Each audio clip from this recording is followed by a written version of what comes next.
Hi guys, welcome to trigger time YouTube channel. இன்றைக்கி ஒரு செம்ம படத்தோட ரிவ்யூ. செம்ம படம் என்ன படம்னு உங்களுக்கு சொல்கிறேன்னு தெரியும். டைட்டில் பார்த்துருப்பீங்க, தமிழையும் பார்த்துருப்பீங்க. புஷ்பராஜ் அதோடைய second part, the Pushpa 2 the rule. அந்த படத்தோடைய ரிவ்யூ பார்க்க போகிறோம். எனக்கு ஒன்று மட்டும்தான் தெரியல. இப்போ தான் ரீசெண்டாக இந்த கங்குவாங்கிற ஒரு படத்தை பார்த்து காது மூக்கு ரத்தம் நவதுவாரத்தில் எல்லா இடத்துலையும் ரத்தம் வந்துடுச்சு. அந்த ரத்தம் வந்த காயம் கூட இன்னும் நம்மக்கிட்ட ஆறலை. அதுக்குள்ளேயும் புஷ்பா 2 வந்துடுச்சு. ஐயோ, புஷ்பா 2 கதை என்னென்னா, கதை உங்களுக்கு சொல்லிக்கிறேன். அப்புறம் அந்த படத்தில் இருக்கிற ப்ளஸ் மைனஸ்லாம் நான் அப்புறம் சொல்கிறேன். ப்ளஸ் மைனஸ் என்ன சொல்கிறது, ப்ளஸ் 90 இருக்குது, இது ப்ளஸ் மைனஸ் 90 இருக்குது, ப்ளஸ் 10 தான் இருக்குது. படத்தோட கதை என்னென்னா, ஃபஸ்ட் பார்ட்டில் எங்கே முடிஞ்சிருக்கு அப்படின்னா, ஃபகத் ஃபாசிலுக்கும் புஷ்பாவுக்கும் ஒரு ஃபைனலாக ஈகோ சண்டையாகி அந்த படம் அங்கே முடிஞ்சிருக்கும். ஃபஸ்ட் பார்ட் அங்கே தான் முடிஞ்சிருக்கும். செகண்ட் பார்ட் ஓப்பன் பண்ணோடனே நம்மால் பெரியன்னா வேறு லெவலு கடத்தலில் பெரிய ஆள் ஆகிட்டார். 1000 கோடி 2000 கோடி பிஸ்னஸ் பண்ணிக்கிட்டு இருக்கார் இப்போ. ஸோ அப்படி இருக்கும்போது இந்த கதை அப்போது ஒரு டைமில் இந்த ஹீரோ ஒரு சிஎம், அதாவது புஷ்பா சிஎம்மை பார்க்குற ஒரு சுச்சுவேஷன் அமையுது. அப்போ ஒய்ஃப் சொல்கிறாங்க, நீங்கள் போய் சிஎம் பார்க்க போகிறீங்க, அதனால் மறக்காமல் அவங்க கூட சேர்ந்து ஒரு ஃபோட்டோ எடுத்துகிட்டு வாங்க அப்படின்னு அவங்க ஒய்ஃப் சொல்கிறாங்க. இதை கேட்டுட்டு புஷ்பா சிஎம் பார்க்குறதுக்கு போகிறாரு. ஸோ அங்கேருந்து தான் இந்த கதையே ஆரம்பிக்குது. இந்த கதையை நம்ம எப்படி சொல்கிறதுன்னு எனக்கு தெரியலைங்க. என்ன திடீர்னு இந்த கேஜிஎஃப் படம் வந்துச்சு, இந்த வேர்ல்டு மாஃபியா அது இதுன்னு பண்ணுவாங்க பார்த்தீங்களா, அந்த மாதிரியே இந்த கதையை அப்படி அது என்னென்னா, அது வேர்ல்டு மாஃபியா வச்சு பேசுனாங்கன்னா இது அப்படியே இந்தியாவுக்குள்ளே நடக்கிறது மாதிரியே பண்ணியிருக்காங்க. அதில் கோல்டு, இதில் சந்தனக்கட்டை, அவ்வளோதான், ஒரு வித்தியாசமும் இல்லை. இந்த கதையை எப்படி தேட்டரில் உட்காந்து பார்க்கும்போதெல்லாம் கதறாங்க பசங்க. ஃபஸ்ட்டு சீன் இருக்கிற ஒரு ஃபஸ்ட்டு சீன் எப்படி தெரியுங்களா, பூரா சைனாக்காரன். அப்போது ஒரே ஒரு கண்டெய்னர் ஃபுல்லாக ஓவர்லோடாக இருக்கும், அது இறக்க முடியாது. அப்போ என்ன பண்ணி லோடு தங்காமல் கீழே விழுந்தால் அந்த கட்டை தெரிச்சு பூரா சந்தன கட்டையாக பறக்கும். பார்க்கும்போது, சார் உள்ளே ஒரு பாடி கிடக்கு சார் அப்படின்வாங்க. உள்ளே இருக்க பாடினோடனே பூரா சைனாக்காரன் பூரா தேடி பார்த்தா அந்த நம்ம ஹீரோ ஒரு 45 நாளாக இந்த கண்டெய்னர் இங்கே தான் இருக்குது, எப்படி உயிரோடு இருந்தான் அப்படின்போது கட்டி தூக்கினதுக்கப்புறம் ஃபைட்டு இருக்கிற சைனாக்காரன் பூரா தமிழில் பேசிக்கிட்டு இருக்கான். நம்ம ஹீரோ புஷ்பராஜ் அவர் சைனா பாஷை பேசிக்கிட்டு இருக்காரு.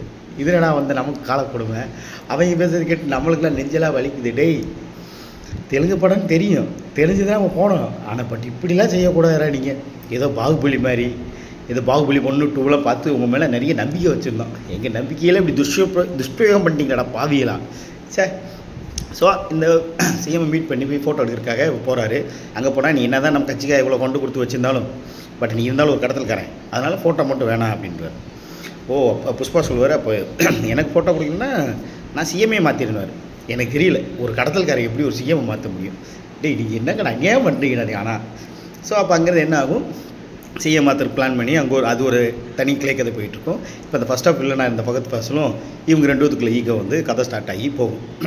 வழக்கம்போல் என்ன, வில்லன் போய் அவருடைய கட்டையை பிடிப்பார். இவர் கட்டையை கொடுக்க மாதிரி கொடுத்துட்டு ஃபைனலாக இவருமே அது இல்லை, அது சந்தன கட்டை இல்லை, இது வேற ஒரு கட்டை அப்படின்னு சொல்லி இப்படி ஏமாற்றி சீட்டி, அதாவது அவங்க 2 இருக்கிற ஈகோவை மாற்றி ட்விஸ்ட் பண்ணுறேன்னு சொல்லி நம்மளை ஓட்டு கொண்டுட்டாங்க. குறைக்க கங்குவான்னு ஒரு சவுண்ட் கேட்கும்போது எப்படி கதறுவாங்க. இதில் புஷ்பான்னு கேட்டோம்னு ஓடிடும், இருக்கவே முடியாது. முன்னாடி ஃபஸ்ட் பார்ட்லேயாவது பாட்டாவது கொஞ்சம் அங்கங்கே கேட்குற மாதிரி இருந்துச்சு. இந்த படத்தில் அதுவும் கிடையாது. இது பாட்டு என்னடா பாட்டுன்னே தெரியல நமக்கு. குறைக்க இந்த ஹீரோயின் அதான் ராஷ்மிகா, அவங்க அவங்க புஷ்பா அவங்க வீட்டுக்காரர் இந்த சாமின்லாம் கூப்பிடும்போது, ஐயா சாமி எங்களை விட்டுருங்க, நீங்கள் ஏன் போட்டு இப்படி கொண்டு இருக்கீங்க.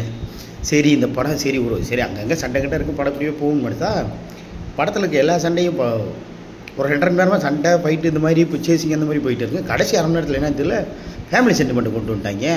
என்னடா புஷ்பாவுக்கு வந்த சோதனையாது அப்படின்னு சொல்லி பார்த்தா பொண்ணை கடத்தி வச்சிட்டாங்க. அப்புறம் ஹீரோ போய் அதை காப்பாற்றிட்டு வராரு. எல்லாம் முடிஞ்சால் மறுபடியும் அந்த ஃபகத் ஃபாசிலுக்கு இவருக்கு ஈகோ சண்டையை ஃபிக்ஸ் பண்ணி மறுபடியும் அதே ஃபஸ்ட் பார்ட் எப்படி முடிச்சாலும் அதே மாதிரி செகண்ட் பார்ட்டி முடிச்சு தேர்ட் பார்ட்டுக்கு ஒரு லீடு கொடுத்துட்டாங்க. ஐயோ, எங்களை விட்டுருங்கடா சாமி, மன்னிச்சிருக்கடா, தயவுசெய்து மன்னிச்சுக்குங்கடா, எங்களை விட்டுருங்கடா, பாகுபலி நம்பி தாண்டா உங்கள் படத்தில் பார்க்குறோம், ஏன்டா அப்படி கொள்றீங்க எங்களை அப்படிங்கிற மாதிரி இருக்குது. இந்த படத்தில் பெருசாக சொல்லிக்கிற மாதிரி கதைலாம் இல்லைங்க. ஒன்றுமே வழக்கம் போல் ஒரு கடை இது கட்டையாக எடுத்துவார். இப்போ வந்து அதாவது சித்தூரில் வந்து டெவலப் பண்ணவர் இப்போ நேஷனல் லெவலில் டெவலப் ஆகிறாரு. அங்கே வச்சு அந்த கதையை முடிச்சிருக்காங்க. இதில் வந்து ப்ளஸ்ஸாக சொல்லணும்னா அந்த படம் வந்து டெக்னிக்கலாக சூப்பர் படங்க. டெக்னிக்கலாக சூப்பருக்காண்டி அதுக்காண்டி படம் நம்ம பார்க்கணுமே. கேமரா அங்கிட்டு ஓட்டிகிட்டே இருந்தால் போதுமா? பட் நல்லா செலவு பண்ணி பக்காவாக சூப்பராக எடுத்திருக்காங்க அந்த படத்தை. நம்மள மாதிரி பிரம்மாண்டம்னா இந்த ஹீரோவுக்கு 200 கோடி, டெக்னீஷியனுக்கு 300 கோடி இந்த மாதிரிலாம் கிடையாது. அழகாக பட்ஜெட் பண்ணி அழகாக படத்தை எடுத்துருக்குறாங்க. அதுக்கு ஒரு ஹேட்ஸ் ஆஃப் அவங்களுக்கு. மற்றபடிக்கு இந்த படம் வந்து பார்க்கணும் அப்படின்னா நீங்கள் வந்து ஹீரோக்காக மட்டும்தான் அந்த படமே பார்க்க முடியும். ஏன்னா இந்த படம் மெயினாக வந்து மொத்த படம் எங்கே நிற்கிதுன்னா ஹீரோ தான். ஹீரோக்காக தான் அந்த படம். ஆனால் சுகுமார் சார் கொஞ்சம் இவ்வளோ கிராண்டாக எடுத்த நீங்கள் இன்னும் கொஞ்சம் நல்லா ரிசர்ச் பண்ணி கூட எழுதியிருந்தால் கூட இன்னும் நல்ல ஒரு லைன் கிடச்சிருக்கும் உங்களுக்கு. ஸோ இன்னும் கொஞ்சம் நீங்கள் ஒர்க் பண்ணியிருந்தீங்கன்னா இன்னும் அந்த கதை சூப்பராக இருந்திருக்கும். இன்னும் ஆடியன்ஸ் பெரும்பாலான எல்லா ஆடியன்ஸுமே பிடிச்சிருக்கும். ஆனால் நீங்கள் சொன்ன மாதிரி 1000 கோடி 2000 கோடிலாம் கனவுகளோடு எதிர்பார்க்காதீங்க. அவ்வளோலாம் வராது. ஸோ ஆடியன்ஸ் ஒன்றும் இல்லை. ஒரு நல்ல தேட்டரில் படம் பார்த்தீங்கன்னா மேபி உங்களுக்கு பிடிக்கிறதுக்கான வாய்ப்புகள் இருக்குது. ஸோ மறக்காமல் அந்த படத்தை போய் பாருங்கள். பார்க்கலலாம் சொல்ல மாட்டேன். ஃபஸ்ட்டு பார்த்து பார்த்தீங்களா கதை இருந்துச்சா? அது அப்படியே இன்னொரு வேர்ஷனில் சொன்னால் எப்படி இருக்குமோ அப்படி தான் அந்த படமும் இருக்குது.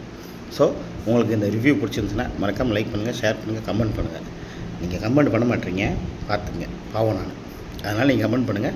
அப்போ தான் அடுத்தடுத்த வீடியோ உங்களுக்கு நான் ரெஃபர் பண்ணுவேன். ஓகே, புஷ்பா எப்படின்னு ஒரு வார்த்தையில் கேட்டிங்கன்னா, புஷ்பா 1 பார்த்தவங்க புஷ்பாவே மறுபடியும் திருப்பி போட்டு பார்த்தீங்கன்னா அதான் புஷ்பா 2. ஓகே, அதை கொஞ்சம் கிராண்டாக இருக்குது. அவ்வளோதான். பாய், தேங்க்யூ.